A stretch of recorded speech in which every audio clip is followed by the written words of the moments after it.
tivemos agora, recentemente, o pedido de recuperação judicial da Odebrecht. Pela lei brasileira, isso é quase uma falência aí. A empresa estava devendo mais de 100 bilhões e não aguentou cumprir os seus compromissos. Agora, esse episódio ele é uma grande lição e um marco na história do Brasil dos últimos anos, porque nos ajuda a entender melhor um pouco o que aconteceu no Brasil e como se deu esse projeto de poder chamado petismo.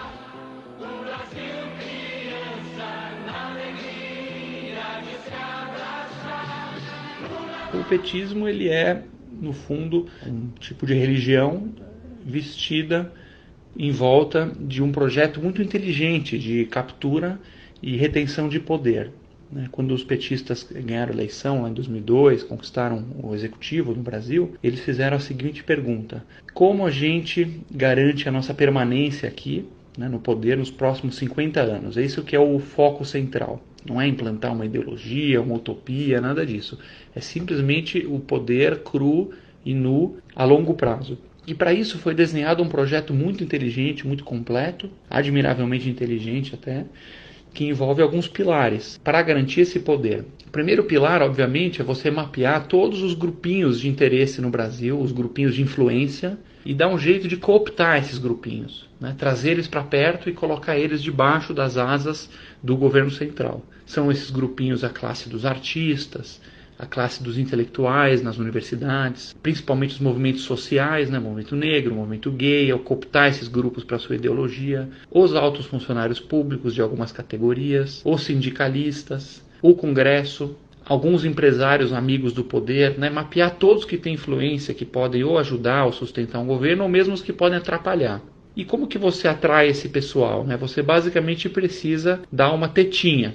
Esse pessoal funciona na base de tetinha. Por exemplo, no caso dos artistas, tem uma tetinha muito importante chamada Lei Rouanet, que não foi nem inventada pelos petistas, se justiça seja feita, ela vem de antes. Já na época do PSDB já tinha essa tetinha para os artistas. A Lei Rouanet é uma lei que permite você desviar dinheiro da saúde, da educação, da polícia, desses serviços básicos, para financiar show de artista sertanejo, filme da Xuxa, exposição de homem de bunda de fora. Então é basicamente a tetinha dos artistas, é a Lei Rouanet que eles defendem com unhas e dentes. Os sindicalistas nunca ganharam tanto dinheiro quanto nos governos petistas, nunca teve tanta proliferação, tanta criação de sindicatos. A missão de um sindicato é lutar por benefícios para os trabalhadores, certo?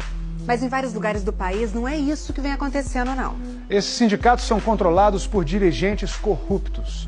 E no fim o dinheiro sai do bolso do trabalhador e vai direto para o bolso deles. Você teve um mensalão em que o governo simplesmente desviou recursos para pagar mesadas para os deputados, para o deputado dar sustentação para o governo. Foi desenhado toda uma rede aí de marionetes que o governo central conseguia ir manipulando esses grupinhos através das tetinhas. Agora, como é que você paga isso tudo? Aí vem o segundo pilar, do qual a Odebrecht é muito, muito importante. Ela é um ponto central. Você precisa escolher alguns vencedores na economia, Você precisa praticar aí um capitalismo que é completamente diferente do capitalismo real. O capitalismo real ele é o capitalismo de livre mercado, em que você tem igualdade de condições, você tem igualdade de direitos e de regras, e as empresas têm que entrar para competir de forma feroz, Para baixar custo, para melhorar os produtos, e que não tem preferidos. O capitalismo, na essência, ele não pode gerar preferidos. E aqui era o capitalismo de compadres. É exatamente o oposto que foi praticado no Brasil, aí não só pelo petismo, mas sim por várias décadas antes, em que você escolhe os amiguinhos do poder, como por exemplo a Odebrecht, ele é um exemplo do capitalismo de compadre.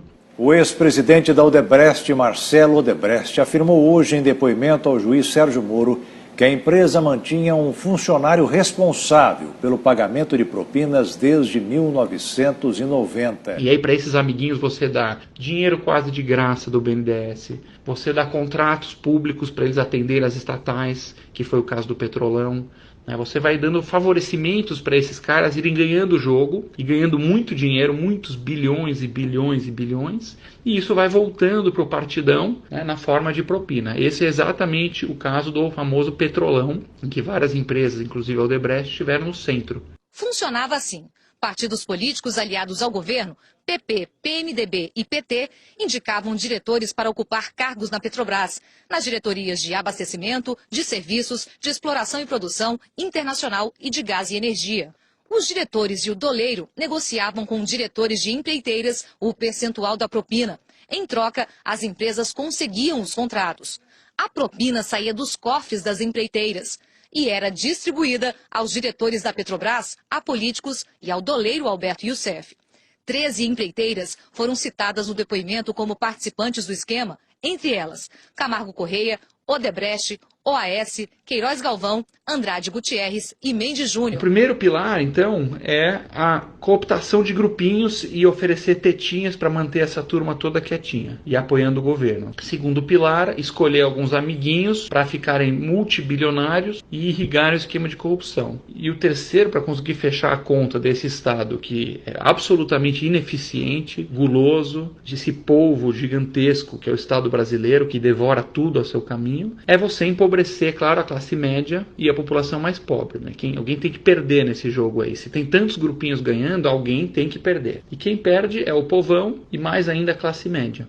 Essa é a equação aí que fecha dessa forma. Um Estado cada vez mais inchado, em que você vai dando os cargos, dando as verbas, ele vai engordando, vai deixando toda a companheirada feliz, vai deixando o funcionalismo feliz, vai deixando os empresários amigos felizes, e o povão continua na miséria e na ignorância. Você tem um exemplo, por exemplo, Bolsa Família, um programa muito bem desenhado, aliás, um programa bacana, porém há de se levar em conta que o Bolsa Família, ele entrega cerca de 30 bilhões de reais ano para o povão. Só que esse mesmo povão que recebe os 30 bilhões ano do Bolsa Família, paga de imposto escondido nos produtos 150 bilhões, é 1 para 5. Ou seja, aquela família humilde que recebeu R$1 de Bolsa Família, que está feliz, grata, apoiando o petismo, essa mesma família não sabe que ela está pagando R$5 em imposto escondido no remédio da vovó, em imposto escondido no sabonete, na lata de milho. É um esquema muito bem desenhado, em que você tem a ilusão de estar ajudando o povo, mas ao mesmo tempo cobrando uma carga muito maior. E por fim, o perdedor é a classe média.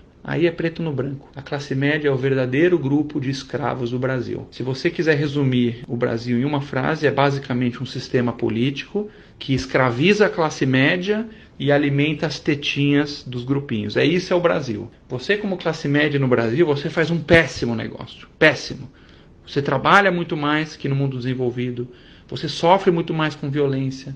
Você sofre muito mais com estresse, você passa horas no trânsito para chegar no seu trabalho, num lugar violento, e você recebe zero em troca. Um governo inchado, gordo, ineficiente. Enquanto a classe média ficar dormindo, as tetinhas vão ser o verdadeiro governante do Brasil e os líderes que organizam as tetinhas. Essa é a luta agora. A classe média, junto com o povo, tomando consciência, dando a sua voz nas ruas, dando a sua voz na urna, dizendo não para as tetinhas, não aos grupinhos, não aos tratamentos privilegiados, e aí retomando o Brasil a quem o Brasil deveria pertencer de verdade. Somos nós, os cidadãos comuns.